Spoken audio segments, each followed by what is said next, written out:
राधे राधे जी, राधे राधे। जय श्री राम, जय श्री राम, जय श्री राम। गाजीपुर राधे राधे चैनल को सब्सक्राइब करें और वीडियो बेल कॉन है जो उसको दबाएं, और जो भी आपको अच्छा लगता है उस पर मैसेज ज़रूर छोड़ें ताकि हमें इन चीज़ों का और प्रोत्साहन मिले। हम एक नए फिर क्यों के साथ उपस्थित हूँ मैं। हमारे हिंदू धर्म के अनुसार जो भी मान्यताएं हैं उनके अंदर जो भी हमारे अंदर क्यों के प्रश्न उठते हैं, उन प्रश्नों का मैं अपनी तरफ से कोशिश करता हूँ रोज़ देने की। यदि फिर भी कोई त्रुटि रह जाती है, वैसे तो मैं ग्रंथों के अधीन ही बोलने की कोशिश करता हूँ, लेकिन आप भी सभी ज्ञानी पुरुष हैं। यदि फिर भी कोई त्रुटि रह जाती है और आपको कुछ ज्ञान है तो नीचे मैसेज करके ज़रूर बताएं, उसमें सुधार करने की कोशिश होगी।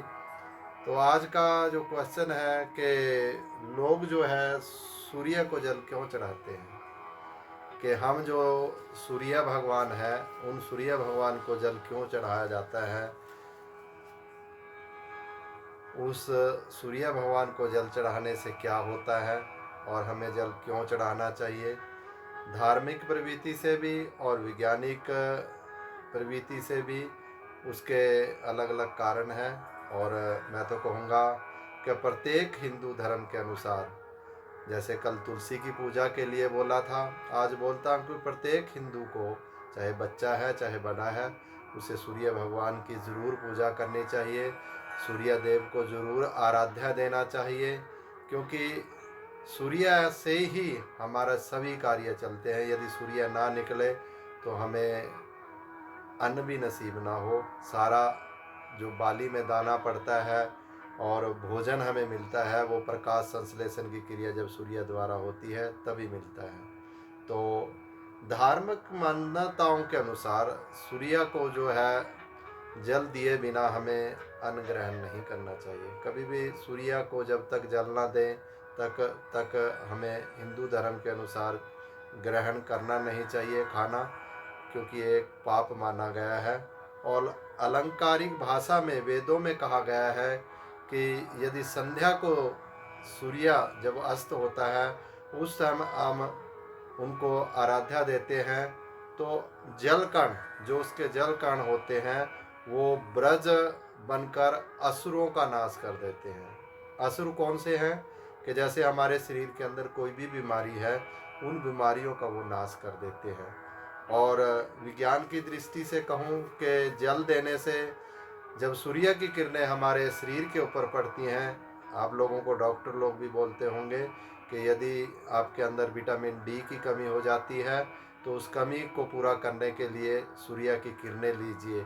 यदि बच्चे को कोई पीलिया हो जाता है तो उसे भी कहा जाता है कि थोड़ी इसको धूप दिखाएं, ताकि धूप के कण जब इसके शरीर पर पड़े तो पीलक का जो असर वो कम हो जाए। तो विटामिन डी के लिए, और यदि टाइफाइड है, निमोनिया है, इनको जो है असुर कहा जाता है बीमारी के अंदर, ये असुरों के समान बीमारियां हैं। टीबी हो गई है, जो सूर्य की किरणें होती हैं इन सब को नष्ट करने की क्षमता सूर्य भगवान की किरणों में है। तो सूर्य की जब किरणों में हम वहाँ जाते हैं तो उसके जो जर्म हैं वो हमारे अंदर से नष्ट होने के जो है किरणें हमारे ऊपर पड़ती हैं तो उससे नष्ट हो जाते हैं। और सूर्य को आराधना देते समय साधक को ऊपर से किरणें सीधी पड़ती हैं, और जब वो साधक दे रहा होता है तो उससे जो है उसके अंदर के वैसे ही जो जर्म होते हैं वो ख़त्म हो जाते हैं। और शास्त्रों के अनुसार, आपने जो है शास्त्रों के अनुसार, मैं विधि बता रहा हूँ कि कैसे जल देना चाहिए। शास्त्रों के अनुसार प्रातः काल जब भी उठते हैं आप, पूर्व की दिशा की तरफ आपका मुँह हो, पूर्व की दिशा की ओर मुँह करके आपने जल देना है।